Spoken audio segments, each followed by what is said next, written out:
Yeah, Allison, data is emerging on the devastating impact that learning loss has had on underserved communities, and understanding that data means understanding the humans behind it. It was difficult moving around from place to place, and as much as I tried to shelter them from what was really happening, I see that it really bothered them. It really put a toll on ourselves as a family. Just the stress of death, COVID, and not having a stable environment was just way too much, pretty much kept them from focusing on what they needed to focus on, and that was trying to learn. For Angela Spencer, a single mom on Chicago's South Side, COVID didn't just take her father and several other family members.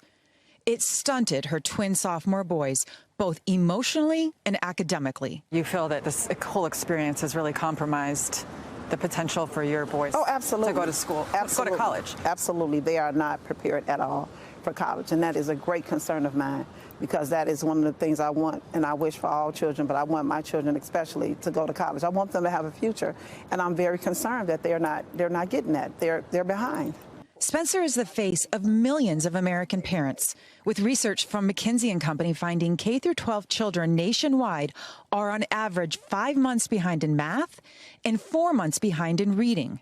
Unfortunately, I am not shocked by some of the challenges, because I recognize there are always students who have been historically underserved, and as a district, we have to make sure we run after them. We're doing everything from door knocking, phone calls, connecting them to services, partnering with advocacy groups around the city, and really figuring out for every student who doesn't come back, what do they need and how do we connect them to the right social emotional supports and services. The question now, will school districts catch them up or simply leave them behind?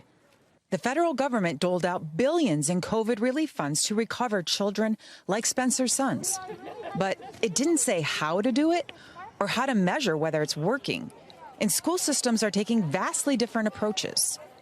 It's not as simple as hiring tutors. We found out a part of the reason young people weren't showing up to school was not about sort of the traditional trauma or the mental anguish, I think, that people associate with trauma, but simply because they were essential workers. They were working during the school day or working overnight, trying to make sure that there was food on the table with their families. Even in Chicago, which is contracted with an outside company to administer high-dosage tutoring, tensions are simmering.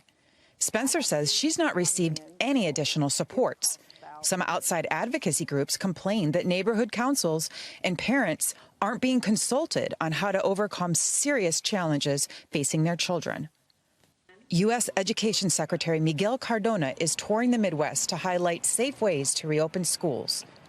In an interview with NBC, he said school systems need to prioritize children like the Spencers, and the work must begin now. I certainly don't think it's a lost generation. I look at my children, a 15-year-old, 16-year-old, who missed out on a good part of their high school experience. They're hungrier to be back in school. They're engaging, and they're doing things that they wouldn't have done a year and a half ago. I do think we have to be creative, not only as high school educators, middle school educators, but also at the college level. Let's be innovative. Let's find a new way to cast a wider net. And Allison, the next few months will be critical in determining whether we as a nation can help these children make a comeback, or whether they will become, in effect, a lost generation. Thanks for watching our YouTube channel. Follow today's top stories and breaking news by downloading the NBC News app.